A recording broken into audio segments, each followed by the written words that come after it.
नमस्कार दोस्तों, आप देख रहे हैं साइकोलॉजी शिक्षा हिंदी यूट्यूब चैनल। आज हम लोग एक ऐसे सिद्धांत के बारे में बात करेंगे जो संज्ञानात्मक विकास के क्षेत्र में एक नए दृष्टिकोण को लेकर सामने आया और आज भी उसकी प्रासंगिकता अत्यंत ही महत्वपूर्ण साबित हो रही है।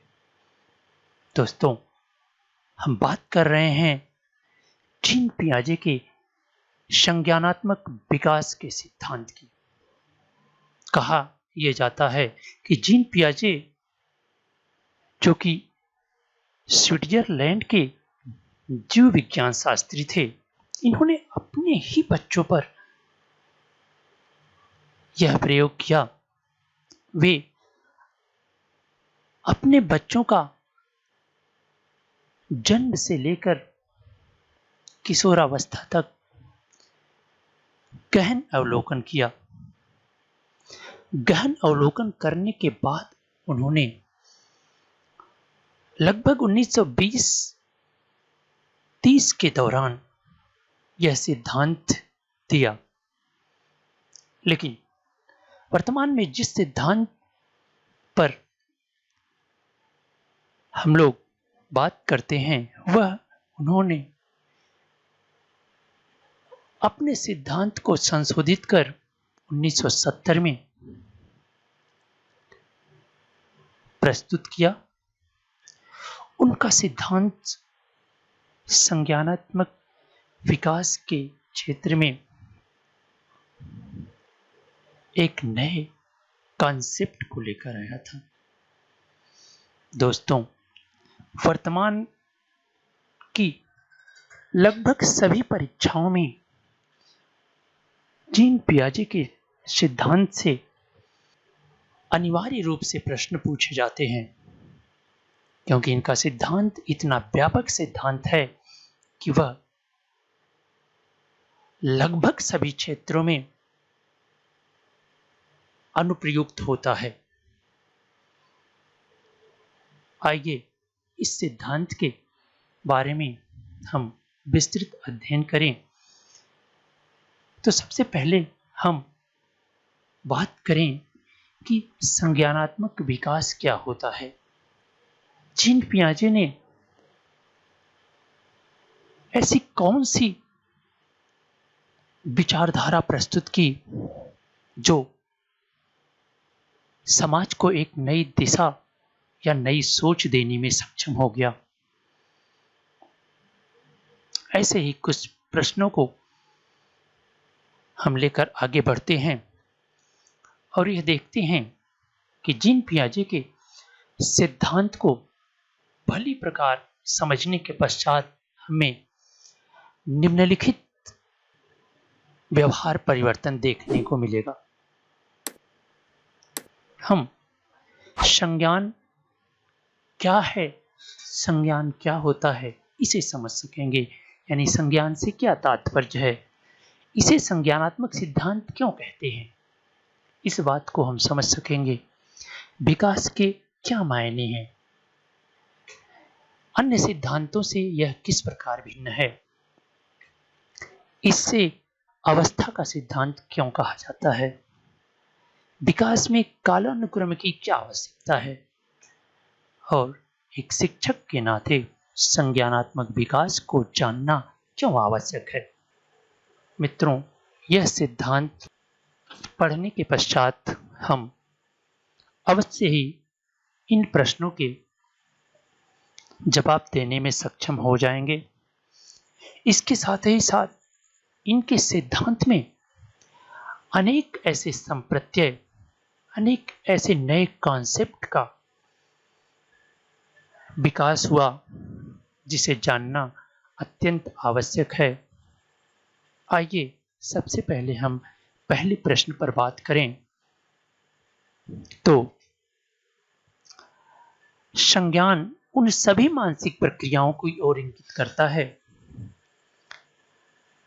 जिसमें सूचनाओं को ग्रहण करने तथा संसाधित करना सम्मिलित होता है। अर्थात अगर हम संज्ञान की बात करें, संज्ञान क्या होता है, इसमें सूचनाओं को ग्रहण करना और संसाधित करना सम्मिलित होता है। अब सूचनाओं को ग्रहण करने से क्या तात्पर्य है? हमें इस सृष्टि का सर्वश्रेष्ठ प्राणी माना जाता है और सूचनाओं को ग्रहण करने के लिए हमें 5 ज्ञानेंद्रियां मिली हुई हैं। इन्हीं ज्ञानेंद्रियों के माध्यम से हम सूचनाओं को ग्रहण करते हैं।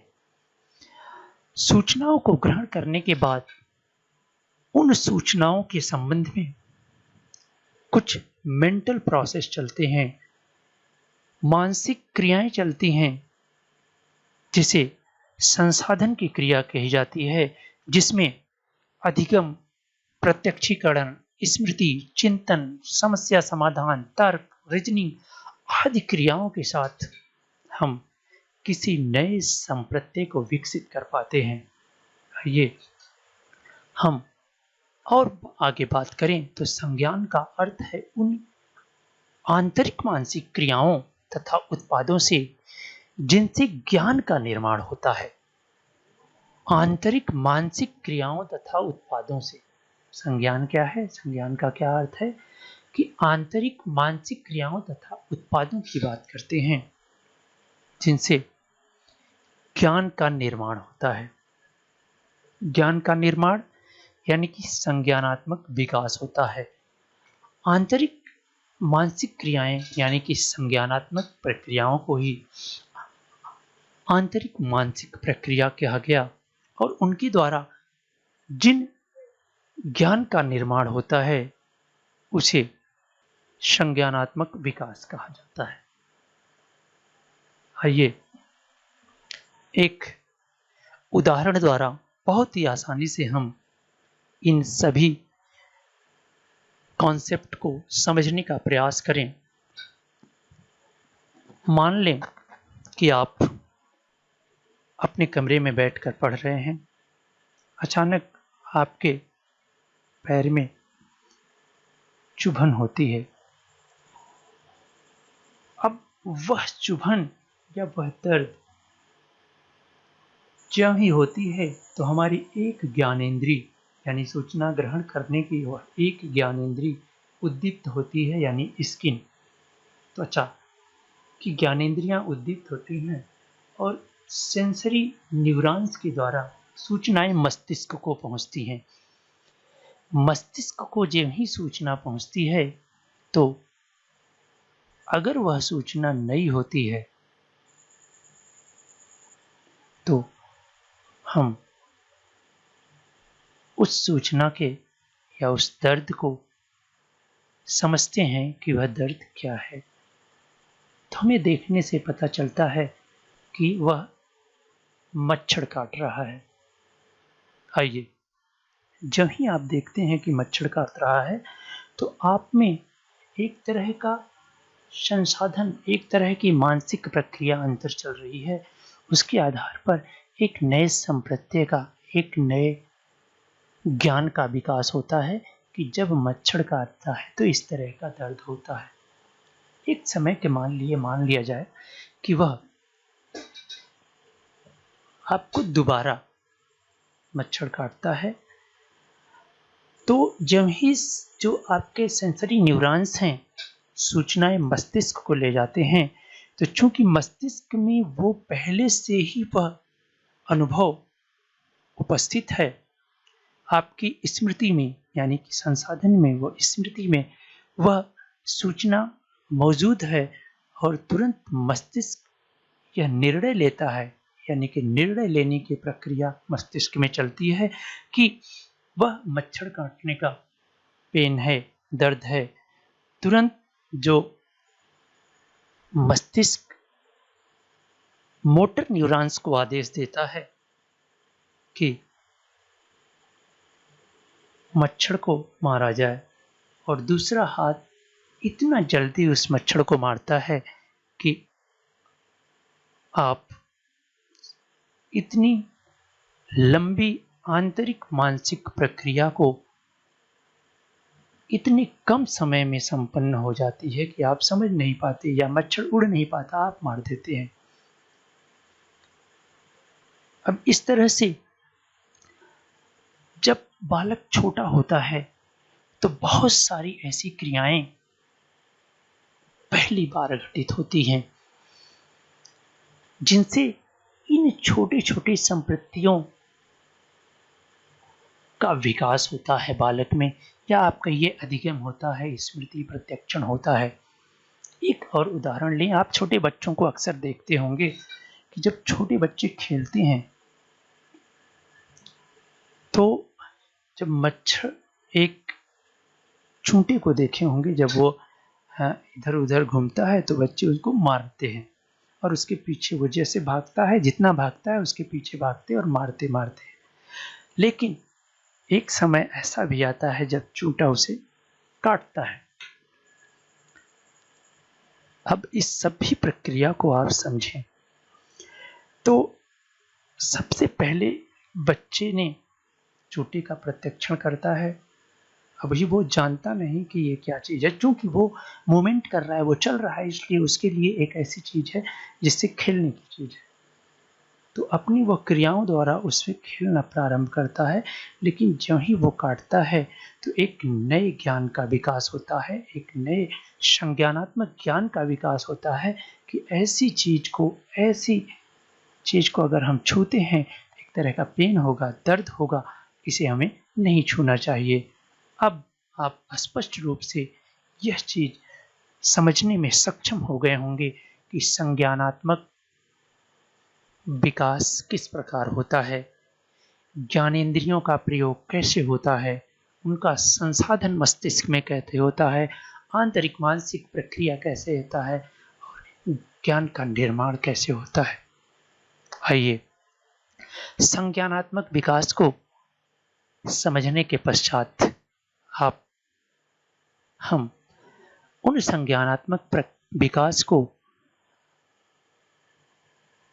घटित होने के लिए पियाजे ने मुख्य रूप से 4 ऐसे कारकों का जिक्र किया है जिनके परस्पर संबंध और प्रभाव से यह घटित होता है। यानी कि संज्ञानात्मक विकास के घटित होने में 4 प्रमुख कारकों का अहम रोल है, महत्वपूर्ण भूमिका है। इन 4 कारकों में सबसे जो पहला कारक है वह है जैविक परिपक्वता। आप समझ सकते हैं जैविक परिपक्वता से तात्पर्य बालक के शारीरिक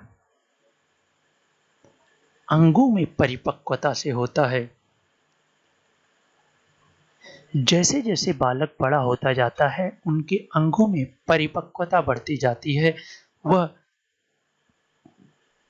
उनकी उंगलियों में, उनके हाथों में, उनकी गर्दन में, उनकी कमर में, ये सारी चीज़ों में धीरे धीरे परिपक्वता होती जाती है।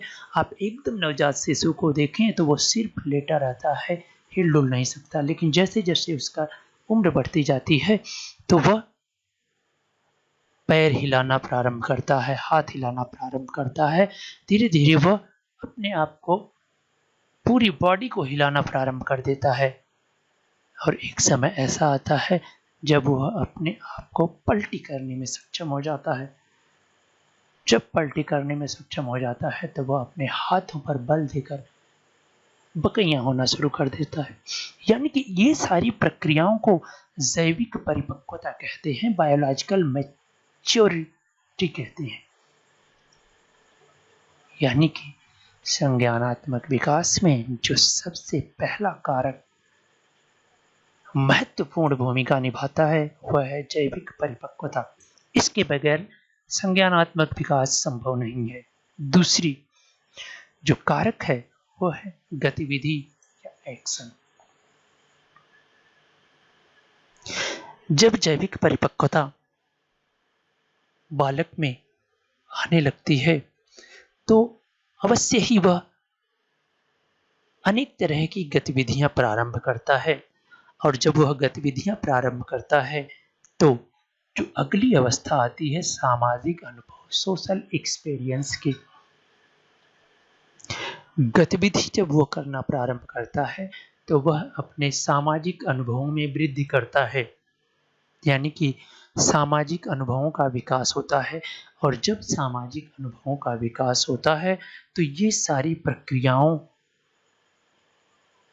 का एक संगठित प्रारूप बनता है। इसी संगठित प्रारूप के द्वारा ही व्यक्ति में संज्ञानात्मक विकास धीरे धीरे घटित होता है। यह जो प्रक्रियाएं हैं वह एक निश्चित क्रम में या कालानुक्रम में ही घटित होती हैं। अब आप स्पष्ट रूप से अगर बालक द्वारा चूंटे के मारने के उदाहरण को अगर आप ध्यानपूर्वक समझें तो जैविक परिपक्वता के कारण ही वह चूंटे को मारने में सक्षम होता है, क्योंकि उसके हाथों में इतनी परिपक्वता होती है कि उसको मारता है और ऐसी एक्टिविटी करता है, गतिविधि करता है। और ज्यों ही वो चूंटा उसे काट लेता है तो उसे एक सोशल एक्सपीरियंस होता है, एक सामाजिक अनुभव होता है कि इसको अगर हम छीनेंगे तो एक दर्द भरी अनुभूति होगी। इन सभी प्रक्रियाओं का एक संगठित पैटर्न विकसित होता है मस्तिष्क में। उसे ही जीन पियाजे ने संगठन कहा, ऑर्गेनाइजेशन कहा। जीन पियाजे के सिद्धांत में संगठन एक महत्वपूर्ण कॉन्सेप्ट है। आइए इसको और अधिक समझते हैं। संज्ञानात्मक विकास से तात्पर्य चिंतन के गुणात्मक परिवर्तन से है। ऐसे परिवर्तन से कुछ संकल्पनाएं विकसित होती हैं। वह संकल्पनाओं में सबसे जो प्रमुख संकल्पना है उसे संगठन कहा गया, ऑर्गेनाइजेशन कहा गया। यानी कि संगठन ज्ञान और अनुभव को मानसिक तंत्रों में सुव्यवस्थित करने की सतत प्रक्रिया है। आप उदाहरण पर स्पष्ट रूप से ध्यान दें तो आप देखेंगे कि संगठन ज्ञान और अनुभव को मानसिक तंत्रों में सुव्यवस्थित करने की सतत प्रक्रिया है। यानी कि अपने ज्ञानेंद्रियों द्वारा, अपने अनुभवों द्वारा, मेंटल प्रोसेस के द्वारा जो हम लोग सुव्यवस्थित एक पैटर्न विकसित करते हैं, एक संगठन बनाते हैं, वही संगठन की प्रक्रिया कहलाती है। और वह क्या होती है? सतत होती है, निरंतर चलती रहती है। जैसे जैसे हमारा अनुभव बढ़ता जाता है वैसे वैसे ऐसी संगठन विकसित होता जाता है। इसे और भी अधिक स्पष्ट करने के लिए हम संगठन से तात्पर्य बुद्धि में विभिन्न क्रियाएं, संगठन से तात्पर्य बुद्धि में विभिन्न क्रियाएं जैसे प्रत्यक्षीकरण, स्मृति, चिंतन तथा तर्क सभी संगठित होकर कार्य करते हैं, उसे ही संगठन कहते हैं। आइए अब एक और ही महत्वपूर्ण संप्रत्यय के बारे में बात करें। जब विभिन्न ज्ञान, अनुभव तथा मेंटल प्रोसेस के द्वारा सूचनाओं का संगठित पैटर्न विकसित होता है तो उसे एक नए कॉन्सेप्ट का नाम दिया गया जिसे कहा गया स्कीमा। यानी कि एक ऐसा संगठित पैटर्न जो किसी भी संप्रत्यय की व्याख्या करने में सक्षम होता है। अर्थात पियाजे ने मानसिक संरचनाओं एवं प्रत्यक्षीकरण तथा अनुभव के समूह को स्कीमा कहा, जो विचारों की मूलभूत इकाई है। यह क्रिया और विचारों की एक सुव्यवस्थित प्रणाली है, मस्तिष्क में उनकी एक छवि बना देती है। यानी कि यह जो व्यवस्थित प्रणाली है वह मस्तिष्क में एक छवि विकसित करती है, एक पैटर्न डेवलप करती है, उसे ही स्कीमा कहा जाता है। संगठन के बाद जब एक निश्चित स्कीमा विकसित हो जाता है, किसी भी कॉन्सेप्ट के या किसी भी संदर्भ में जब स्कीमा विकसित हो जाता है तो इसी स्कीमा में नई चीजों को जोड़ना, या उसमें परिवर्तन करना ही एक नए कॉन्सेप्ट को विकसित करता है, जिसे कहा जाता है अनुकूलन, एडाप्टेशन। वह प्रक्रिया है जिसके द्वारा स्कीमा में संशोधन व समायोजन किया जाता है, जिसमें दो प्रक्रियाओं की भूमिका महत्वपूर्ण होती है। यानी कि अनुकूलन की जो प्रक्रिया होती है, इसमें दो प्रक्रियाएं महत्वपूर्ण होती हैं। वो एक को कहा जाता है आत्मसातीकरण। आत्मसातीकरण से तात्पर्य यानी कि जब हमारे सामने कोई नई संप्रत्यय विकसित होता है, नया संप्रत्यय आता है, तो हम उसका आत्मसात करते हैं, यानी कि नई सूचनाओं को ग्रहण करते हैं।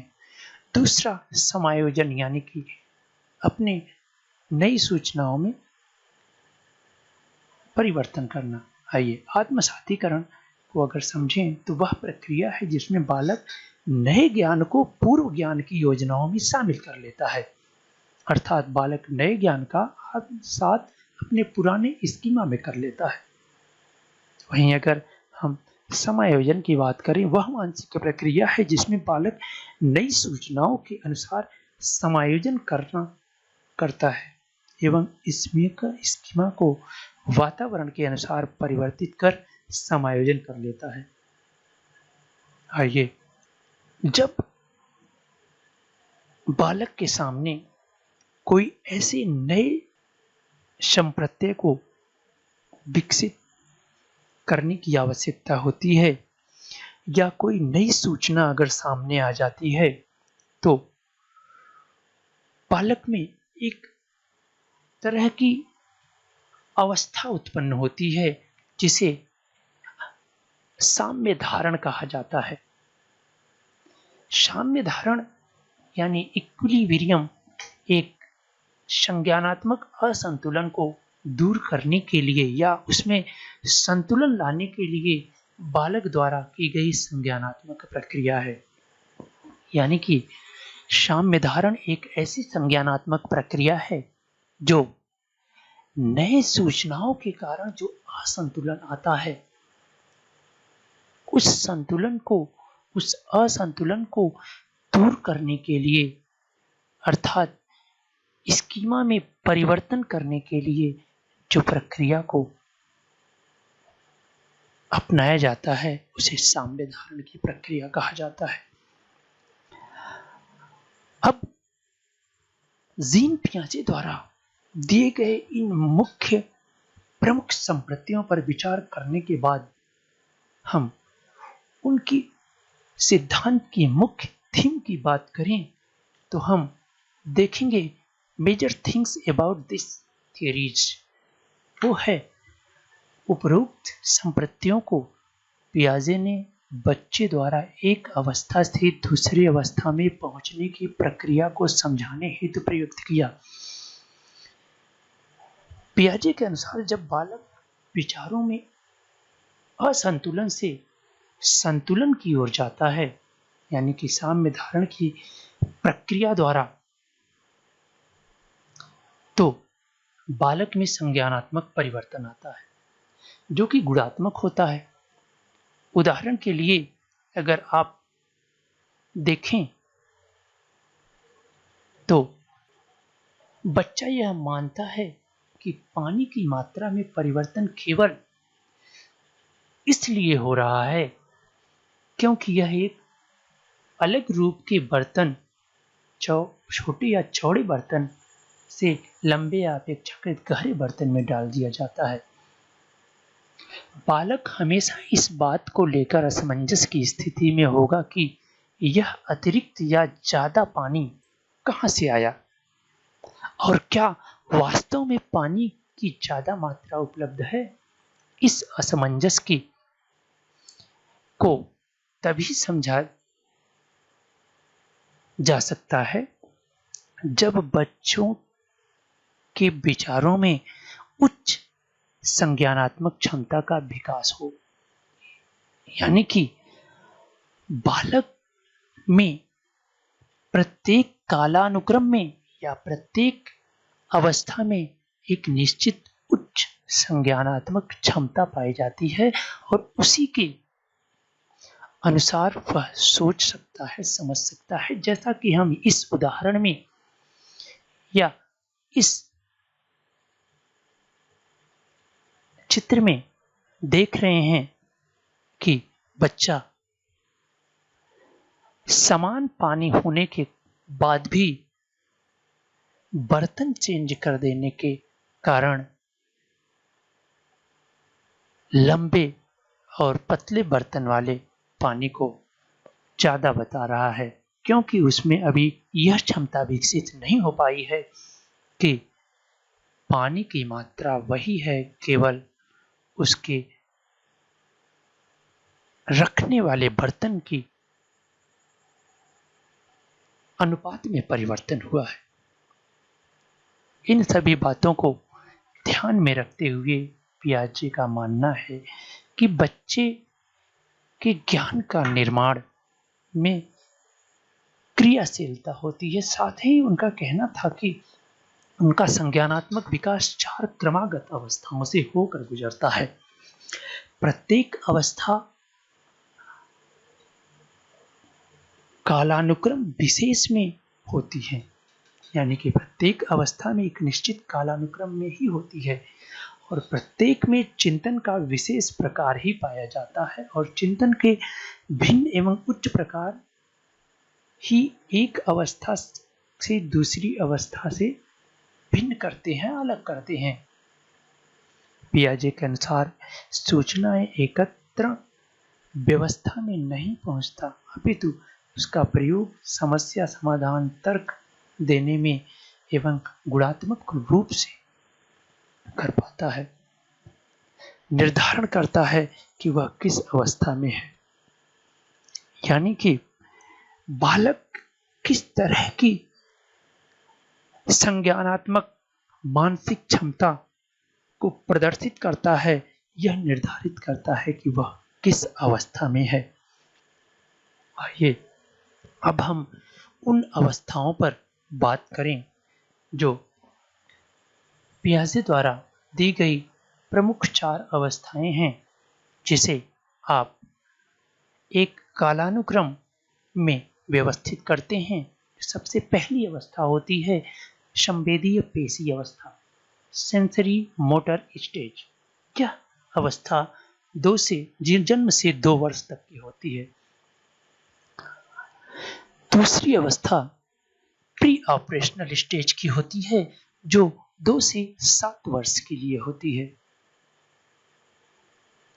तीसरी अवस्था कंक्रीट ऑपरेशनल स्टेज की होती है, जो 7 से 11 वर्ष के लिए होती है। और अंतिम एवं सबसे उच्च संज्ञानात्मक विकास की अवस्था को जीन पियाजे ने फॉर्मल ऑपरेशनल स्टेज कहा, जो 11 वर्ष से लेकर 15 वर्ष तक के लिए होती है और यह निरंतर एक विकास के क्रम में ही होती है, अर्थात यह कालानुक्रम में ही होती है, एक अवस्था से दूसरी अवस्था में क्रमशः बढ़ती है, न कि किसी एक अवस्था के बाद दूसरी अवस्था में वापस आती है।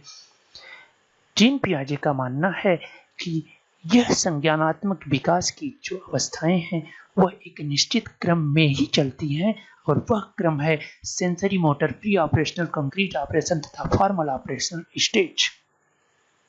इन सभी अवस्थाओं की अपनी अलग अलग विशेषताएं हैं। सभी अवस्थाओं में अलग अलग संज्ञानात्मक विकास घटित होता है। तो आइए इन सभी अवस्थाओं को हम पृथक रूप से समझने का प्रयास करें। तो जब सबसे पहली अवस्था संवेदीय पेशी अवस्था, सेंसरी मोटर स्टेज, जो कि जन्म से 2 वर्ष की होती है, इस अवस्था में बालक केवल अपनी संवेदनाओं और शारीरिक क्रियाओं की सहायता से ज्ञान अर्जित करता है। आप जानते हैं कि बालक नवजात शिशु में सर्वप्रथम उनकी ज्ञानेंद्रियां ही सक्रिय होती हैं और उसी के अनुसार वह जगत से सूचनाएं ग्रहण करता है। चूंकि उसमें जैविक परिपक्वता का अभाव होता है, इसलिए उसमें मात्र सहज क्रियाएं ही पाई जाती हैं। इन सहज क्रियाओं और ज्ञानेंद्रियों को सहज क्रियाओं से तात्पर्य ऐसी क्रियाएं जो जीवित रहने के लिए आवश्यक होती हैं। अर्थात ज्ञानेंद्रियों की सहायता से बच्चा वस्तुओं, ध्वनियों, स्पर्श, रसों एवं गंधों का अनुभव प्राप्त करता है और इन अनुभवों की पुनरावृत्ति के कारण वातावरण में उपस्थित उद्दीपकों की कुछ विशेषताओं से परिचित होता है। वस्तु तथा क्रियाओं के बीच संबंध स्थापित करता है। चूंकि यह अवस्था जन्म से 2 वर्ष की होती है, तो इसमें बालक में जैसे जैविक परिवर्तन होता है, वहां पर वह क्या होता है, वस्तुओं, क्रियाओं के बीच संबंध को समझता है। जैसे वह जब किसी चीज पर हाथ मारता है तो उसमें से जो आवाज निकलती है, तो उस आवाज की बार बार पुनरावृत्ति करता है। आप देखते होंगे कि जो छोटे बच्चे होते हैं वो ज्यादातर अभी कोई बर्तन पा जाते हैं तो उसको बार बार पीटते हैं।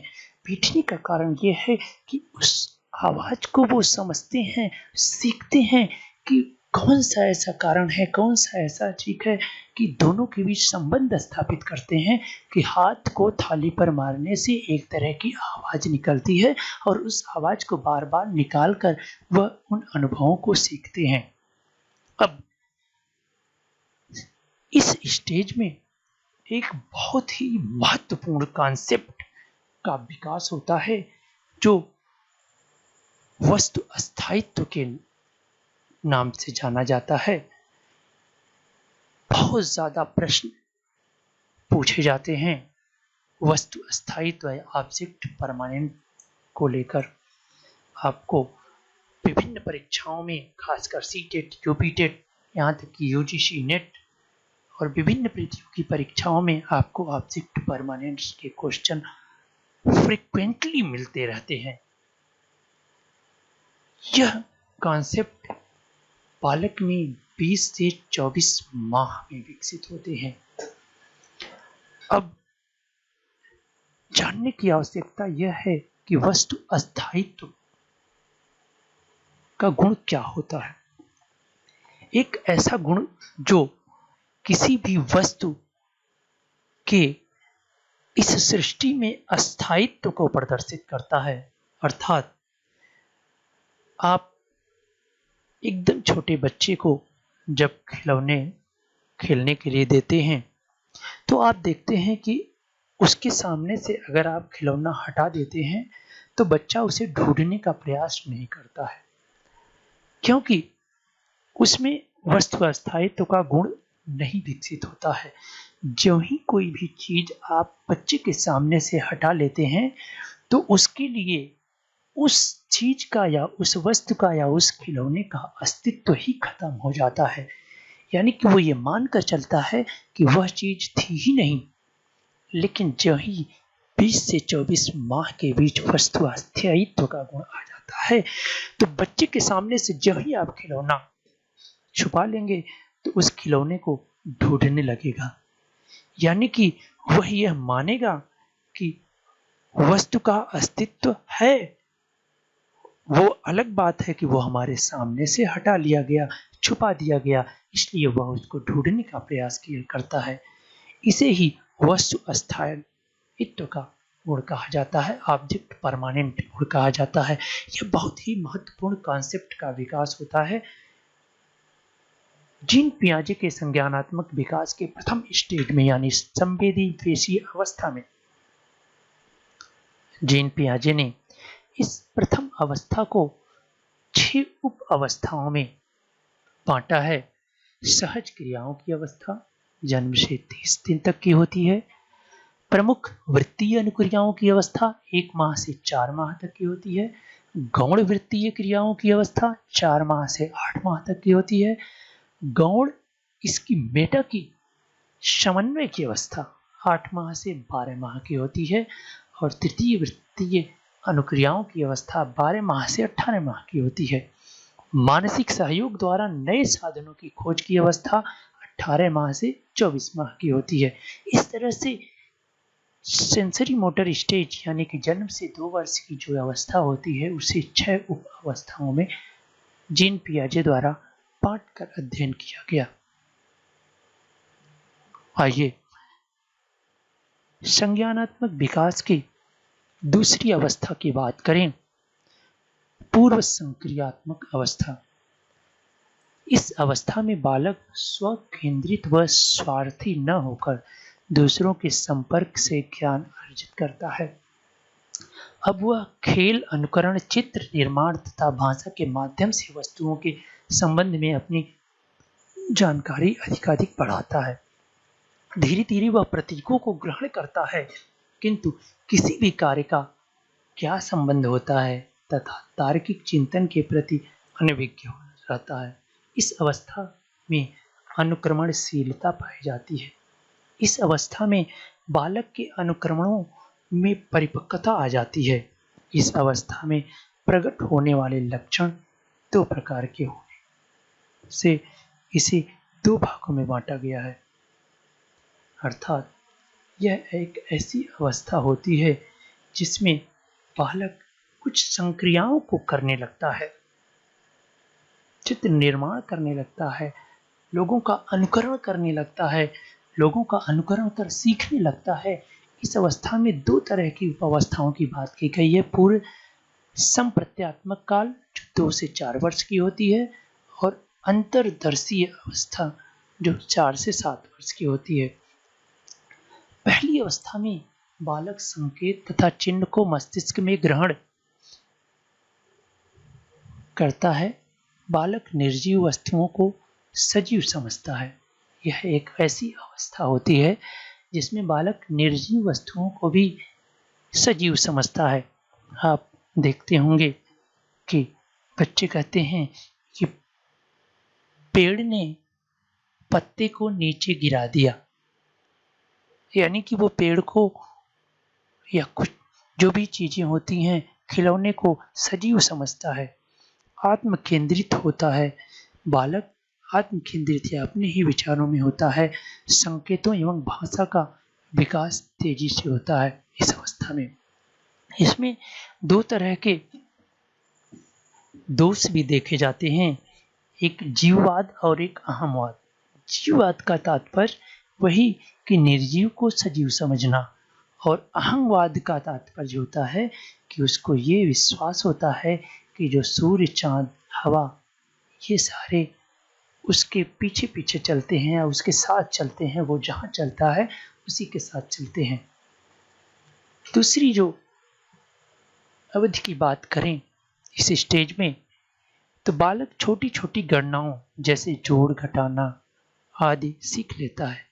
संख्या का प्रयोग करने लगता है इसमें, और इसमें क्रमबद्ध तर्क नहीं कर पाता, सही अनुपात का ज्ञान नहीं हो पाता, रटते हैं। यानी कि इसमें टेबल बच्चा सीखता है, लेकिन वह टेबल किस प्रकार बनती है, टेबल किस प्रकार से गठित होती है, अर्थात 3 into 3 9, वो 3 9 तो पढ़ते हैं, लेकिन √9 = 3 होता है, ये नहीं समझ पाते हैं। आइए हम विकास की तीसरी अवस्था की बात करें, जो मूर्त संक्रियात्मक अवस्था जो 7 वर्ष से 11 वर्ष की होती है। इस अवस्था में बालकों में संख्या बोध, वर्गीकरण, क्रमानुसार व्यवस्था, किसी भी वस्तु व्यक्ति के मध्य पारस्परिक संबंध का ज्ञान हो जाता है। वह तर्क कर सकता है। संक्षेप में वह अपने चारों ओर के पर्यावरण के साथ अनुकूलन करने के लिए अनेक नियम को सीख लेता है। अर्थात यह एक ऐसी अवस्था होती है जहां पर बालक अब मूर्त चिंतन करना प्रारंभ कर देता है। इस अवस्था में रिवर्सिबल का गुण आ जाता है। बच्चा यह जानने लगता है कि 5 रुपए 500 पैसे के बराबर होता है। यहाँ पर बच्चा 3 into 3 = 9 और 9 √9 ही 3 होता है। यानी कि जो रिवर्सिबल गुण है, एक दूसरे के रिवर्स गुण हैं, उनको वो समझने लगता है, वर्गीकरण को समझने लगता है, चीज़ों को फिर संज्ञानात्मक बोध होने लगता है, यानी कि एक तरह से कहा जाए तो वह कुछ न कुछ तर्क मूर्त रूप में करना प्रारंभ कर देता है। आइए अब हम अंतिम स्टेज की बात करें, जिसे अमूर्त चिंतन की अवस्था बात करते हैं, जो सबसे उच्चतम अवस्था मानी जाती है। बालक यहाँ पर अमूर्त रूप से विचारों को सोचने समझने की क्षमता विकसित हो जाती है। इस अवस्था की कुछ जो विशेषताएं हैं वो हैं तार्किक चिंतन की क्षमता का विकास हो जाना, यानी कि वो तर्क करने लगता है। समस्या समाधान क्षमता विकसित हो जाती है। वास्तविक अवास्तविक में अंतर करने लगता है। वास्तविक अनुभवों को काल्पनिक परिस्थितियों में ढालने की क्षमता रखता है, यानी कि वह आलोचना करने में भी सक्षम हो जाता है, परिकल्पना विकसित करने में भी सक्षम हो जाता है, यानी कि किसी भी चीज के कितने समाधान हो सकते हैं, किसी भी समस्या के वैकल्पिक समाधान की कल्पना करने लगता है। विसंगतियों के संबंध में विचार करने की क्षमता विकसित हो जाती है, यानी कि यह एक ऐसी अवस्था होती है जहां पर बच्चे में लगभग मानसिक विकास उच्चतम स्तर पर या शिखर पर होता है।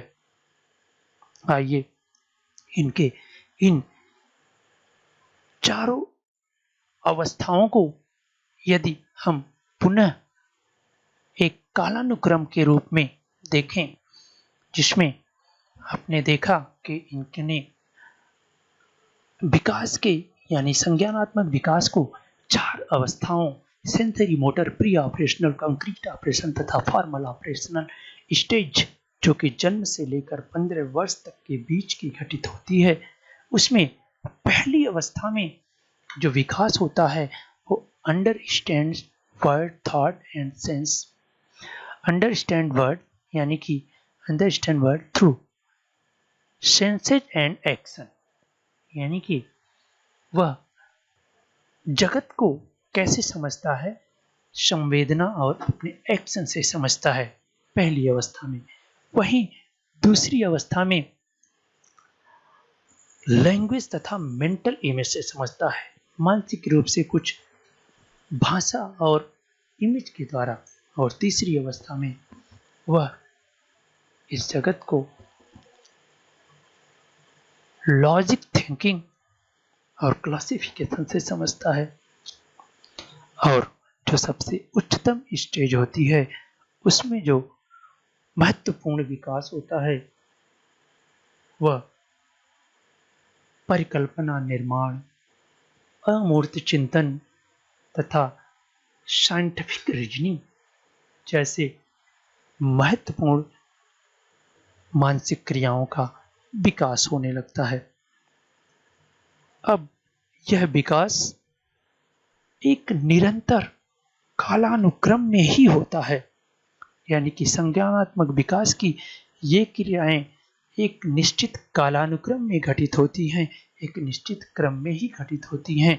इस प्रकार यदि हम देखें तो जीन पियाजे ने मानव विकास या संज्ञानात्मक विकास के रूप में एक ऐसे सिद्धांत को, एक ऐसे नए दृष्टिकोण को प्रस्तुत किया जो शिक्षा के क्षेत्र में या मानव विकास के क्षेत्र में अत्यंत ही उपयोगी साबित हुआ।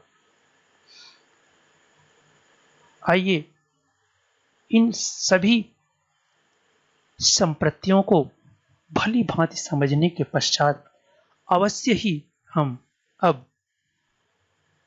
पुनः उन प्रश्नों पर चलते हैं,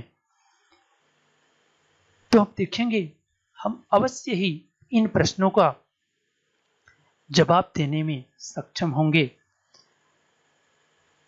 कि संज्ञान क्या है, संज्ञानात्मक सिद्धांत क्यों कहा जाता है, इसे विकास क्या है, सिद्धांत किस प्रकार अन्य सिद्धांतों से भिन्न है, कालानुक्रम में क्यों बांटा गया और एक शिक्षक के लिए संज्ञानात्मक विकास को जानना क्यों आवश्यक है। इन सभी कॉन्सेप्ट को आप भली भांति समझ सके हैं या नहीं, तो आप इन प्रश्नों का जवाब कमेंट बॉक्स में देकर बताएं। साथ ही यह भी बताएं कि आप लोगों को यह वीडियो कैसा लगा। अगर अच्छा लगा तो कमेंट करें, लाइक करें, शेयर करें, ताकि ज्ञान का आलोक जन जन में प्रवाहित हो सके। इसी के साथ आज का यह व्याख्यान समाप्त होता है। एक नए विषय, नए टॉपिक के साथ अगली व्याख्यान सीरीज में पुनः मुलाकात होगी। तब तक के लिए बाय बाय।